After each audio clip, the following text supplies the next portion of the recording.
Bom, então vamos lá. Neste capítulo nós vamos apresentar a lei da deformação, porque antes os sólidos eram considerados rígidos e indeformáveis, certo? Então nós vamos considerar a lei de Hooke e ver qual que são as influências que essa lei vai fazer nas mesmas situações que a gente considerava antes, que é barras, vigas, pilares, colunas, pórticos.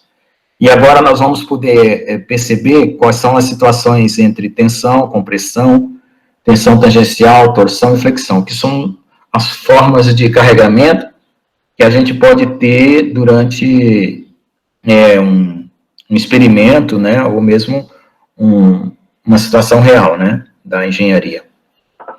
Então, nós vamos calcular as forças, né, de reação e vamos construir diagramas, tá certo? Aí nós temos que entender a aplicação da lei, as condições específicas que ela vai valer, né, e as diversas formas de carregamento, aplicar sempre variando, usando todos os tipos de carregamento que a gente puder estudar, calcular as reações, né, saber distinguir os diagramas, construir, né, aliás, construir os diagramas, tá? E assim por diante. Então, a gente sabe que na física você tem propriedades mecânicas, térmicas, elétricas, magnéticas e ópticas. Então, o que são propriedades? São características do objeto de estudo. Não são coisas próprias, né? Propriedades vem de próprio, né? É coisas próprias do objeto de estudo. Então, se você tem uma causa mecânica, você tem um efeito mecânico. Se você tem uma causa térmica, como o calor, você tem um efeito térmico. E assim por diante. Só que, às vezes, você consegue também efeitos de outras propriedades, né? Então, elétrica, né, aplicação do campo elétrico, magnética e óptica. Então, você sempre utiliza essa situação de causa e efeito. Você aplica alguma coisa que está relacionada a uma área do estudo, né, que no caso mecânica, térmica, elétrica, magnética e óptica, e verifica o efeito em relação a isso. Então, na segunda lei de Newton, a força é a causa e a aceleração é o efeito, certo? Então, sempre nós temos uma constante de acoplamento em que relaciona a causa com o efeito. E essa constante de acoplamento é a massa, no caso aí, né? Então, normalmente as constantes de acoplamento são quantidades escalares, tais como massa, carga. Algumas vezes elas podem ser tensores, que também são chamados de pseudo-escalares, porque ela vai se reduzir a um escalar conforme a situação. Então, no caso dos materiais elásticos lineares, nós temos uma relação de causa e efeito, que é a lei de Hooke. Então, a força você divide pela área e ela é proporcional à deformação. E a deformação é a variação do comprimento pelo comprimento original.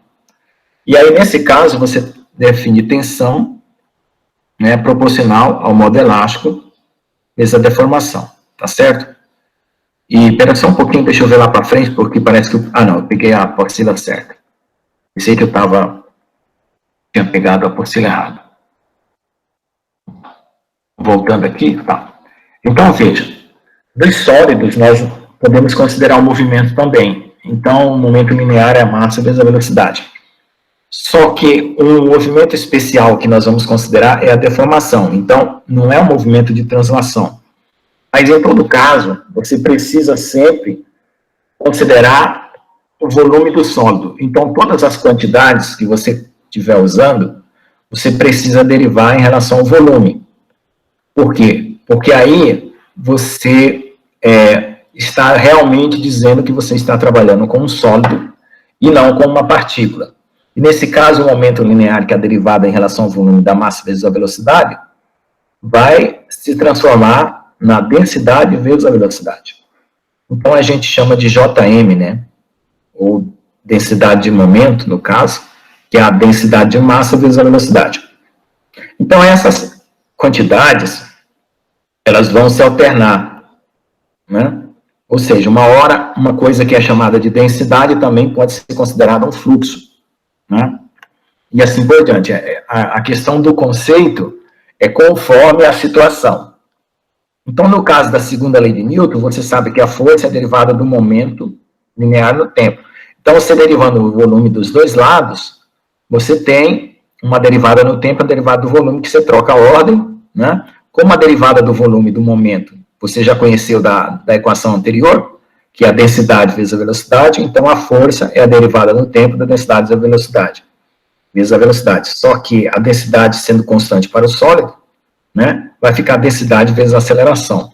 Simplesmente porque a derivada da velocidade é a aceleração. E a terceira lei de Newton, a força de ação e a força de reação, é só derivar em relação ao volume. Então, nesse caso aí, né, nós temos uma quarta lei, que é a lei de Hooke. Né? Então, a gente vai utilizar ela também. Por quê? Porque em alguns problemas hipostáticos, onde falta uma equação, você utilizando a lei de Hooke para completar o número de equações, você pode transformar o problema em isostático. Né? O problema isostático é aquele que é facilmente resolvido, e o hiperestático você divide em problemas isostáticos. Então, essa é a ideia de você poder utilizar a lei de Hooke nas equações. Tá? Então, os materiais são elásticos, né? Lineares, não lineares, plásticos, elastoplástico, viscoelástico, viscoplástico, viscoelastoplástico.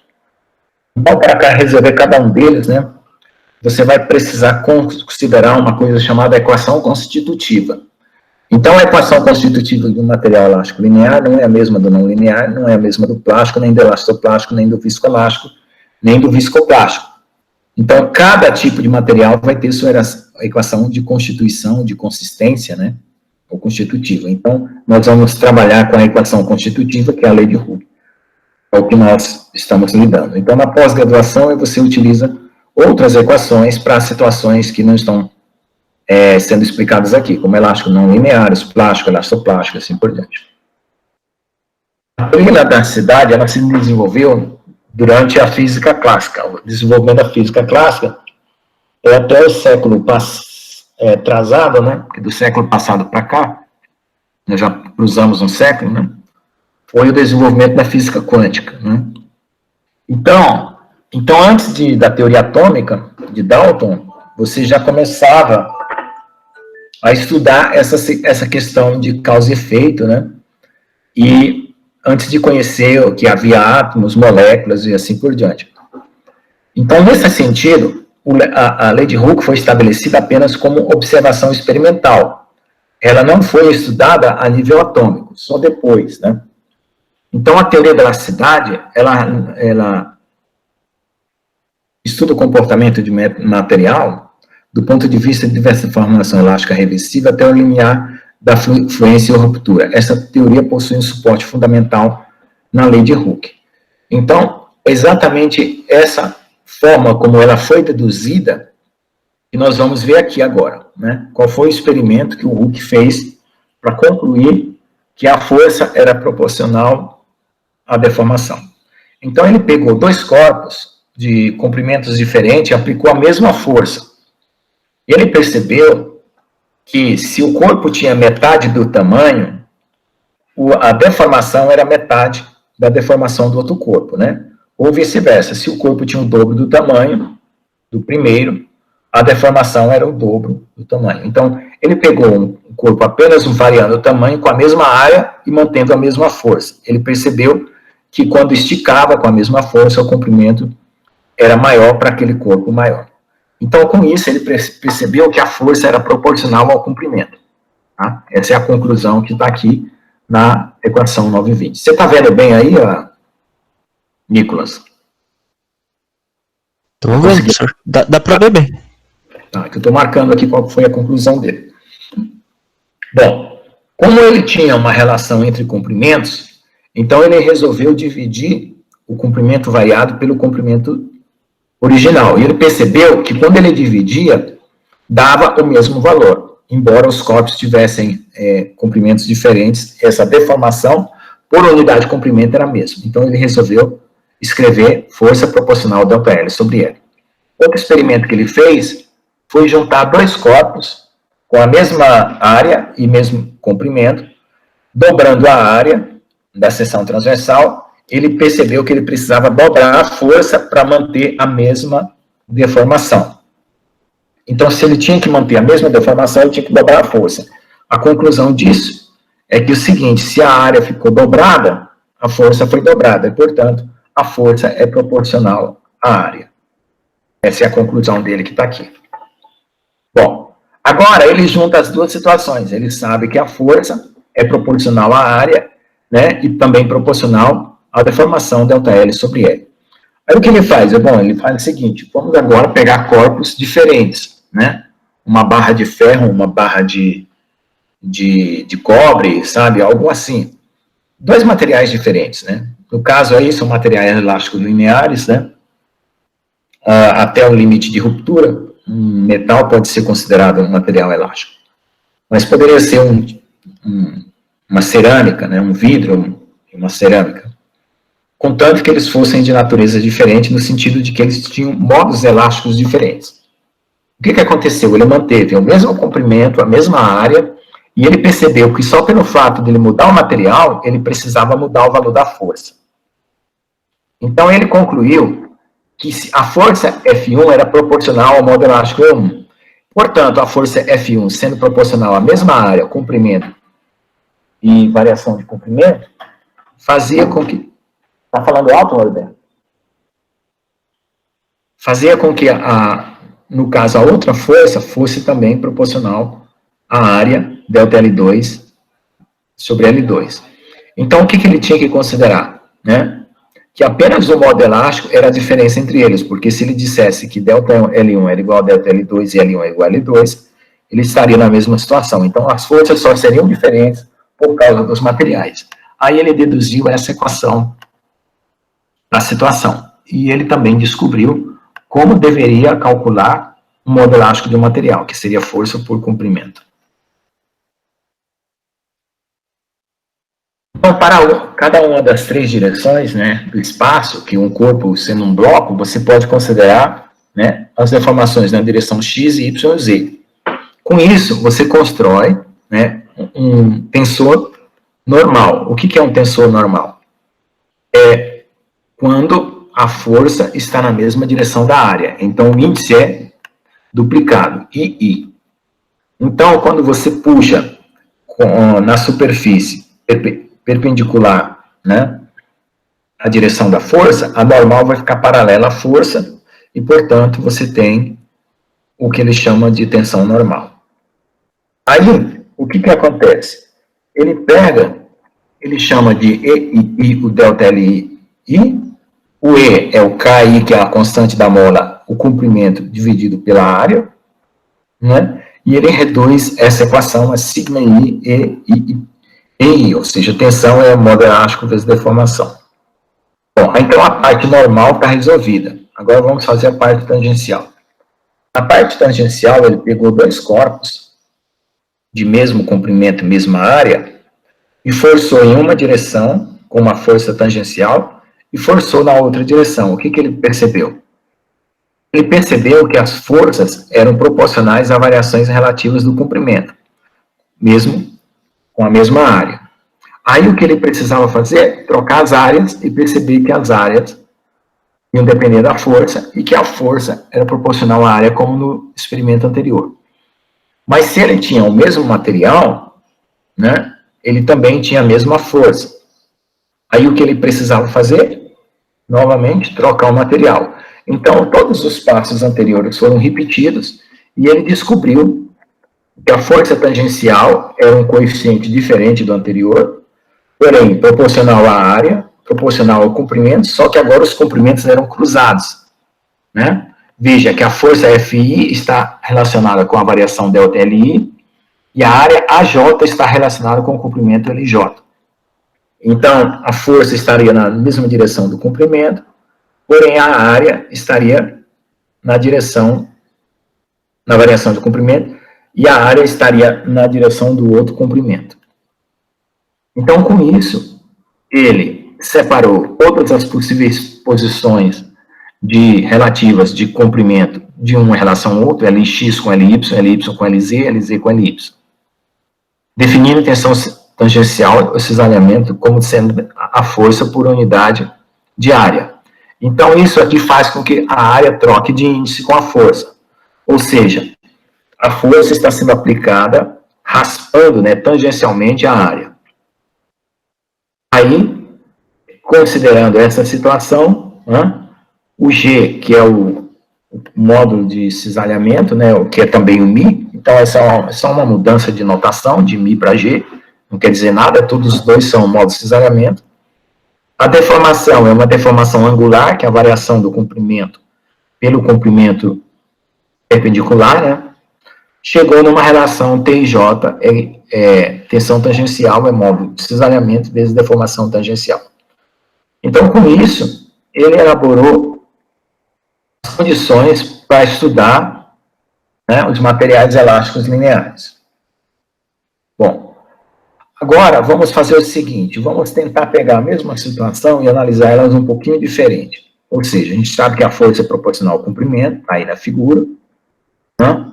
Agora vamos comparar ela com uma mola. Então eu vou distender um bloco e ao mesmo tempo eu vou distender uma mola. E eu quero saber como é que funciona essa situação de comparação com a mola. Então quando eu fizer isso, eu vou ver que essa lei de Hooke está obedecendo a mesma lei de uma mola. Se eu dobrar o comprimento do corpo, eu também posso dobrar o comprimento da mola. Aí eu faço o seguinte, eu pego, né, tento calcular essa situação aqui em função de uma força que eu imagino que não seja proporcional ao comprimento, mas tem outros termos. E eu quero só certificar se realmente ela vai ter outros termos ou não. Então, eu uso uma série de Taylor, onde a força no comprimento, quando é zero, a variação do comprimento é zero, é uma posição de equilíbrio. Na posição de equilíbrio, a força também vai ser zero. Aqui eu tenho a derivada em relação à variação do comprimento, a derivada segunda e assim por diante. Então, o que ele percebe é que as variações quadráticas e cúbicas e superiores do comprimento são totalmente inexpressíveis. E que a força na posição de equilíbrio é zero. Portanto, a força é proporcional à derivada da força em relação ao comprimento vezes o comprimento que ele chamou de K. Então, ele diz assim, bom, então dá certo eu resolver apenas utilizando o termo linear, né? Então, o termo linear é suficiente para as minhas considerações. Aí, se eu coloco duas molas ou dobro a área do corpo, o que eu vejo? Eu vejo a mesma situação, né? Que a força vai precisar ser dobrada. Então, para obter essa equação, agora ele está somando forças, né? E somando comprimentos. Aí, a consequência direta disso aí é que ele percebe que se ele derivar a força em relação ao volume, ele vai ter que essa densidade de forças é igual ao modo elástico dividido pelo comprimento. Tá? Então, isso, novamente, né, mantém a situação como foi prevista, ou seja, força sobre área é proporcional ao modo elástico, né, vezes a deformação. E aí, o que mais ele pode perceber com isso é que, se ele tem três direções, para a direção normal, e 6 direções para tangenciais, né, que na verdade vão estar sendo simétricas, né, ele tem um tensor, né, que é uma matriz de 9 números, né, com outra de 9 números.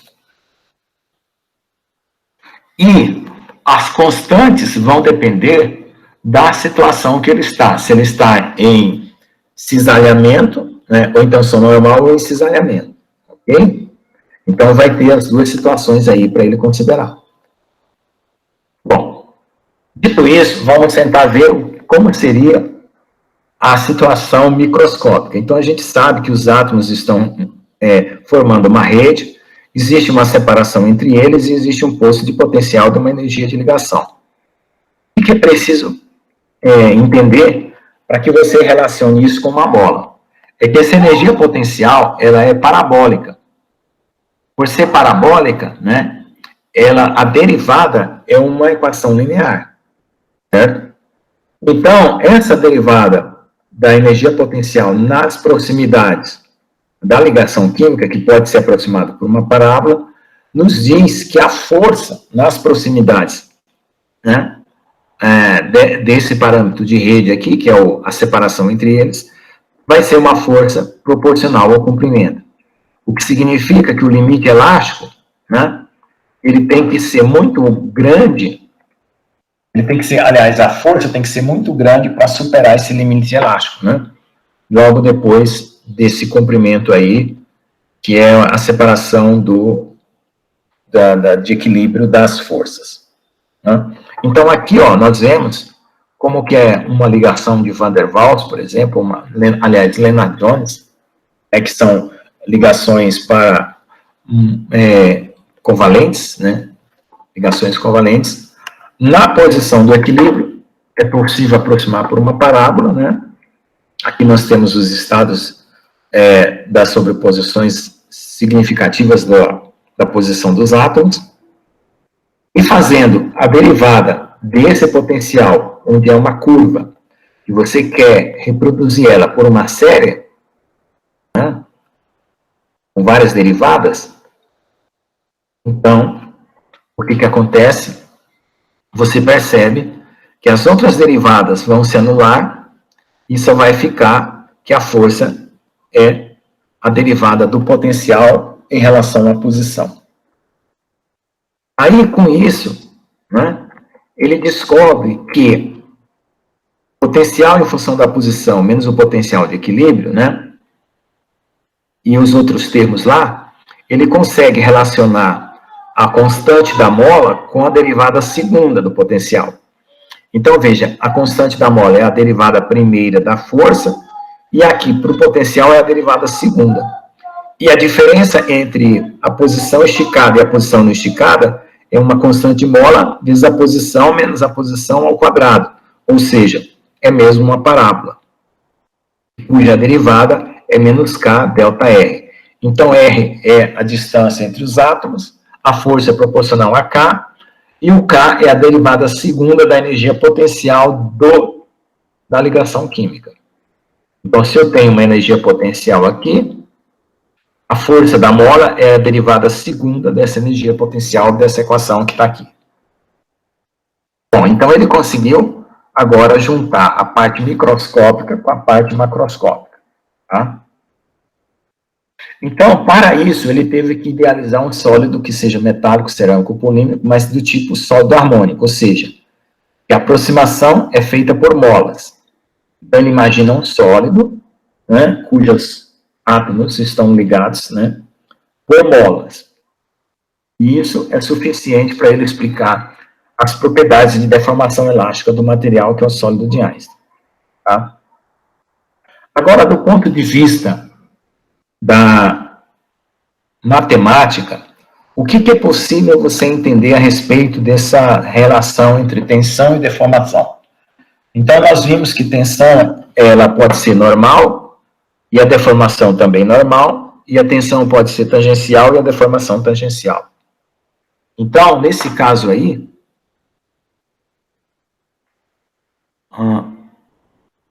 escuta, eu quero saber se está gravando, mas a minha câmera não está ligada.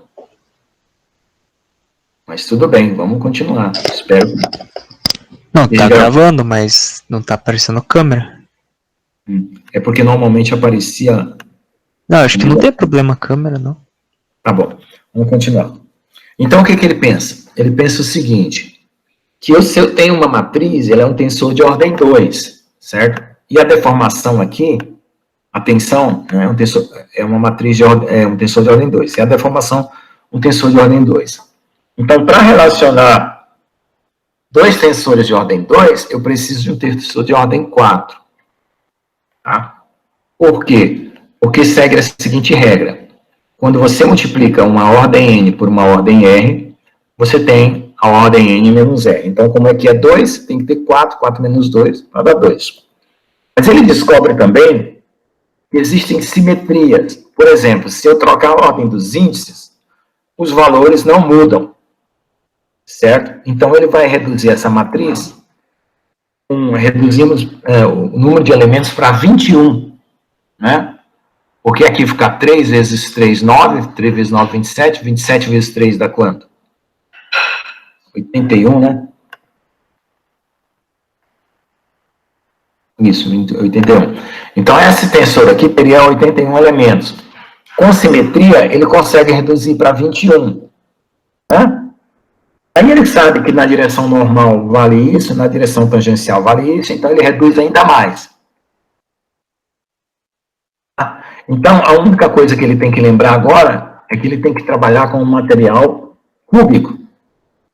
Certo? Por quê? Porque se for hexagonal, se for triclínico, monoclínico, ele tem que considerar um outro tipo de simetria.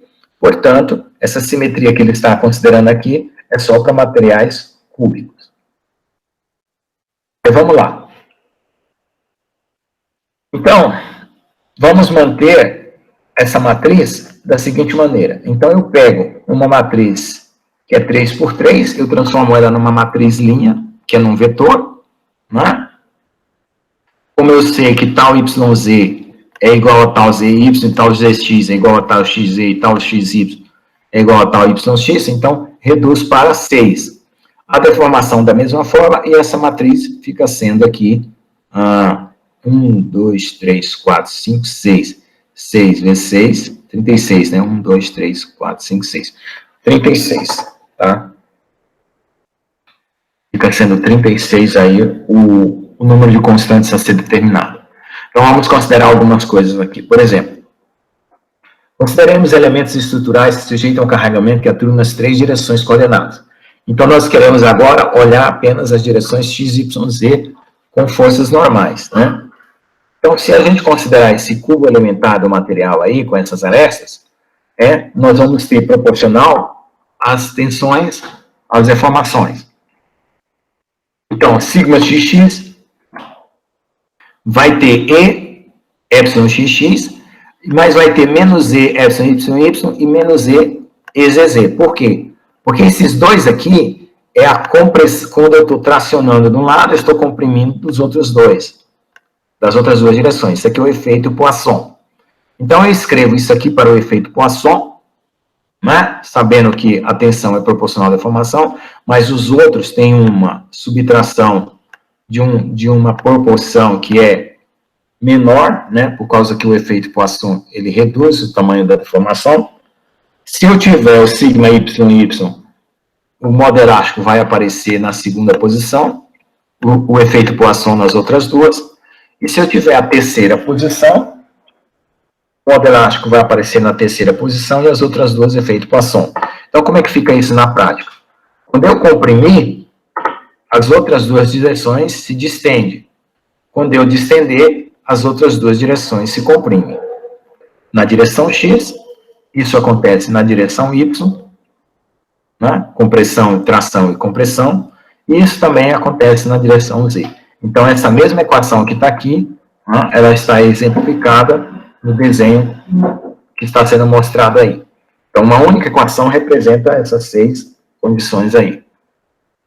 Agora, né, eu posso tentar encontrar uma relação, né, para essas situações que eu estou aqui, que é o modo elástico, né, tensão por modo elástico, tensão Y por modo elástico, tensão Z por modo elástico.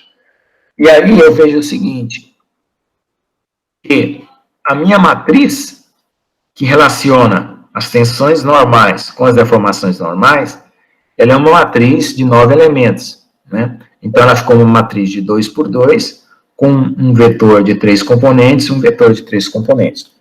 Então, nesse caso aí, né, é apenas um artifício matemático, porque isso aí não é bem um vetor. E agora, se eu considerar as cisalhantes, né, as cisalhantes vai ter 1, 2, 3, 4. Aliás, 1, 2, 3, né? A quarta aqui é o resumo dos 3 que está lá. Então, por quê? Porque no cisalhamento não ocorre efeito Poisson.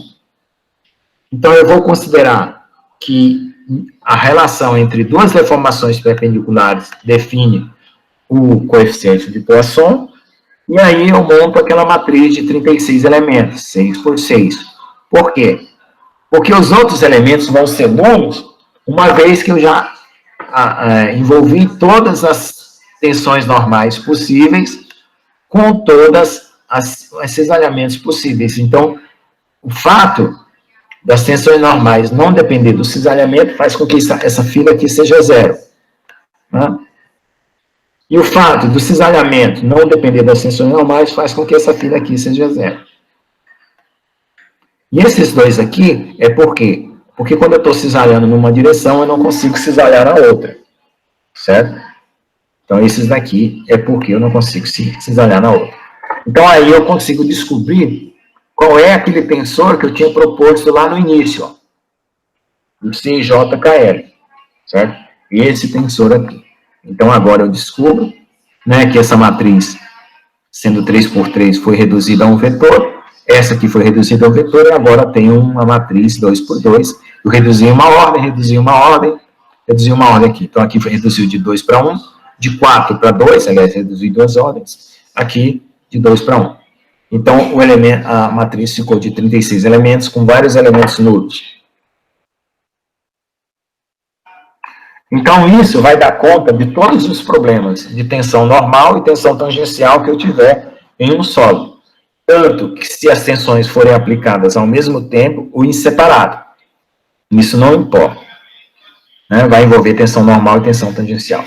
Se eu quiser ver qual que é a matriz inversa, ou seja, ao invés de aplicar uma tensão e ver uma deformação, eu posso aplicar uma deformação e ver qual é a tensão. Então, eu tenho que inverter essa matriz dessa forma aqui, colocando xx, epsilon, zz de forma inversa. Aí eu vou ter uma relação, né, entre modo elástico e modo cisalhamento, que é algo também que pode ser deduzido, mas vamos usar, por enquanto, sem deduzir ela. Se eu usar essa relação aqui, né, eu vou encontrar que a matriz inversa de CIJKL é a SIJKL. Portanto, a deformação IJ é SJKL sigma KL, ou seja, é a matriz inversa anterior. A matriz inversa anterior é essa daqui, né, por causa dessas relações aqui que nós acabamos de escrever. E no cisalhamento, como a relação é direta, tensão, deformação, é só inverter, né, colocar 1 sobre G. Bom, aí, o que resta fazer? Provar essas relações entre o modo elástico, modo Poisson, né, a constante K. Para isso, nós podemos manipular algebricamente as equações, considerando o sólido isotrópico, ou seja, duas direções perpendiculares vão ter o mesmo modo de Poisson, então eles se somam, né? As deformações são equivalentes, e com isso, eu trabalho a direção 1, ou a II, né? A JJ e a KK. Somo essas três deformações, vejo que a variação volumétrica é dada pela soma dessas três deformações, mas eu também já sei que essas três variação volumétrica é 3 vezes essa situação que nós estamos trabalhando para uma direção, né? Que é o sigma sobre E, vezes um coeficiente, 1 menos 2ni, que é o menos 2ni, é a subtração das duas situações que acontecem pelo efeito Poisson. Então, se fosse só um aqui, né, então seria 3 vezes uma deformação normal. Tá?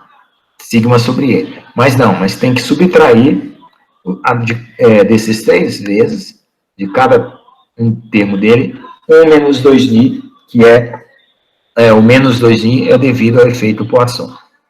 Aí você encontra que o módulo volumétrico de pressão é E sobre 3, 1 menos 2ni, que é uma relação conhecida na termodinâmica. Agora, precisamos provar a relação entre N e G, para cargas axiais. Então, nós vamos aplicar a mesma situação de tensão, deformação, né? Manipular as equações na direção X, na direção Y e na direção Z. Aí, fazendo considerando as contribuições de que cada um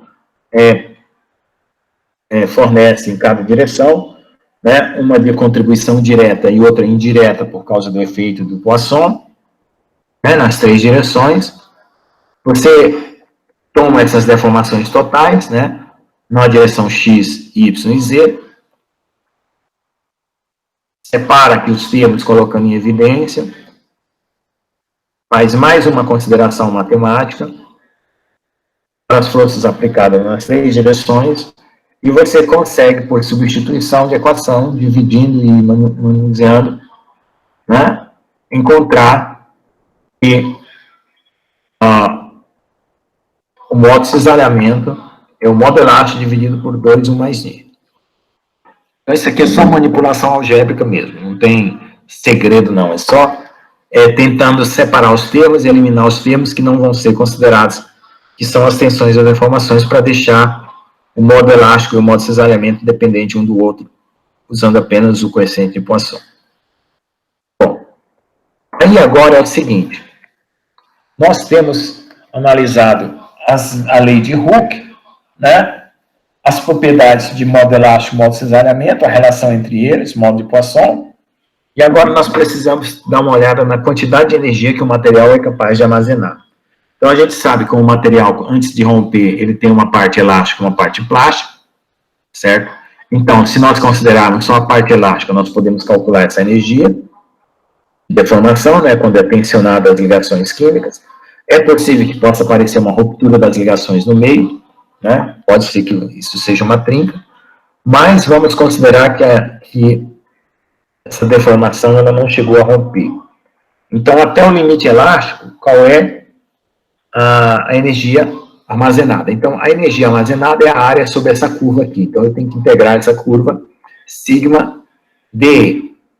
Então, essa densidade de energia, que é a energia por volume, é a integral de sigma dE, que é a área sobre a curva. Então, eu coloco a expressão sigma, que é E epsilon, integro E de epsilon, vai ficar E epsilon quadrado sobre 2, essa energia. E aí eu uso a própria tensão de fratura máxima como sendo uma relação entre a deformação e a tensão, pelo modo elástico.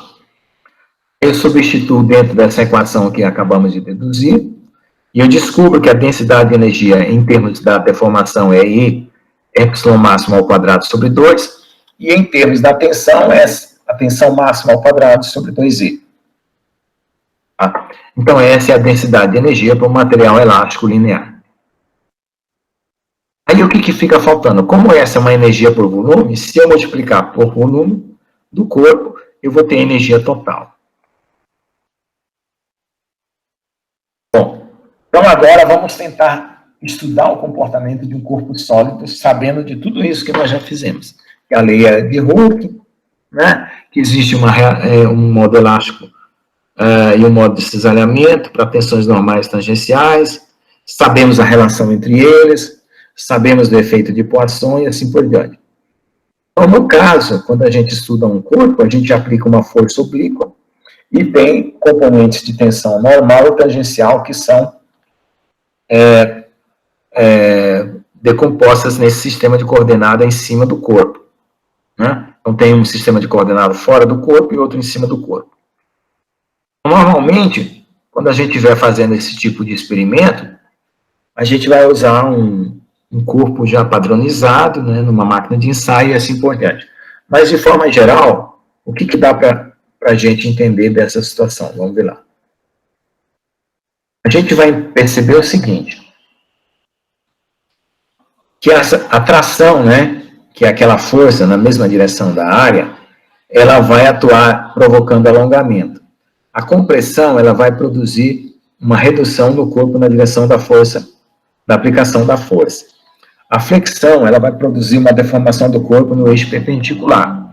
A torção, né, ela vai se situar num plano perpendicular ao eixo da seção transversal. Pode ter a flambagem, né, com efeito de compressão na barra, e pode ter o cisalhamento. Então, todas essas situações podem acontecer num corpo que está sendo estudado por deformação. Contração, compressão, flexão, torção, flambagem e cisalhamento. E aí vai acontecer o quê? Nós teremos uma propriedade, né, ou um modo elástico, um modo de cisalhamento e assim por diante, né, que vai caracterizar cada um desses experimentos. Então, do ponto de vista dos materiais, né, nós vamos ter diferentes materiais com diferentes comportamentos. Mas aqui, nós só vamos considerar a linha elástica de cada material, independente se ele for plástico, elastoplástico ou não. nós vamos considerar sempre a região elástica. Né? Então, separando o comportamento elástico do comportamento plástico, né? O comportamento elástico é reversível, você aplica a força, aí ocorre a deformação, quando você tirar a força, a deformação retorna. No plástico, isso não acontece, a deformação não retorna. Então, a diferença entre o elástico e o plástico é que o elástico é um gráfico inclinado e o plástico é uma linha paralela ao eixo. A junção dos dois é que vai formar um comportamento mais complexo.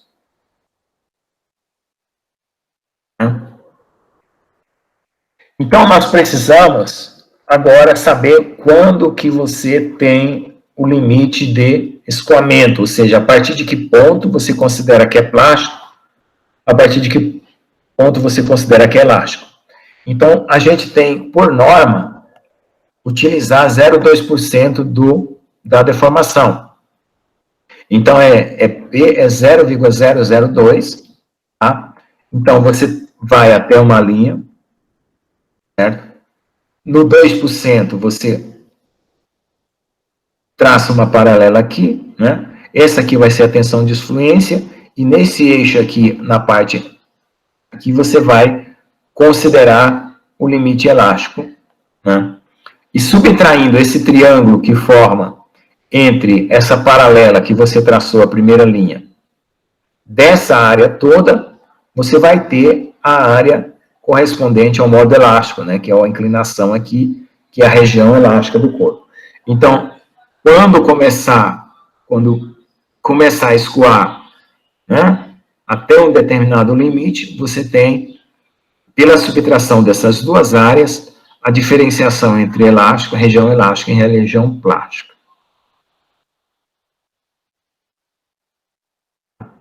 Então, aqui, você percebe que, a partir desse ponto, ele continua subindo como se fosse elástico, mas ele continua indo para a direita como se fosse plástico.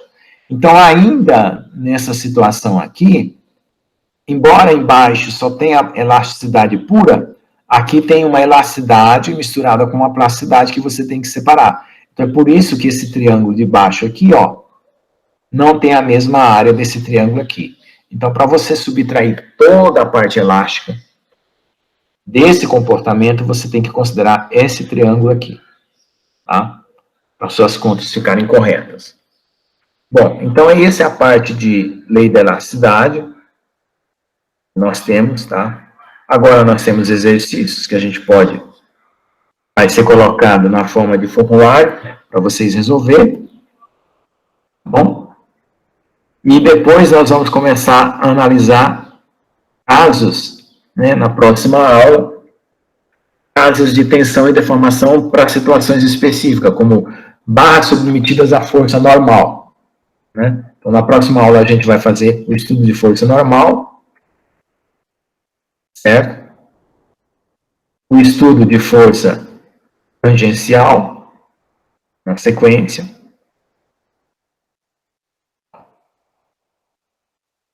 Aliás, axial, né? Depois de normal, axial. Certo? Várias situações de força normal e axial.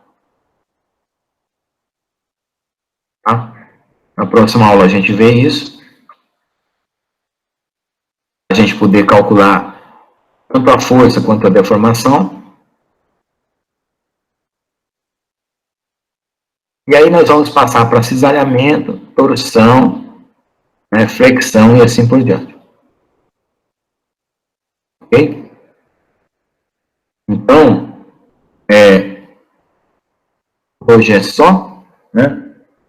Essa parte aqui eu vou passar na próxima aula, né? Como também não veio muita gente, né? Se eu andar muito com a matéria, depois eu vou ter que repetir, porque o pessoal não acompanhou. Então, nós vamos parar por aqui. Bom? Então, na próxima aula a gente vai resolver os casos. Certo? Certo.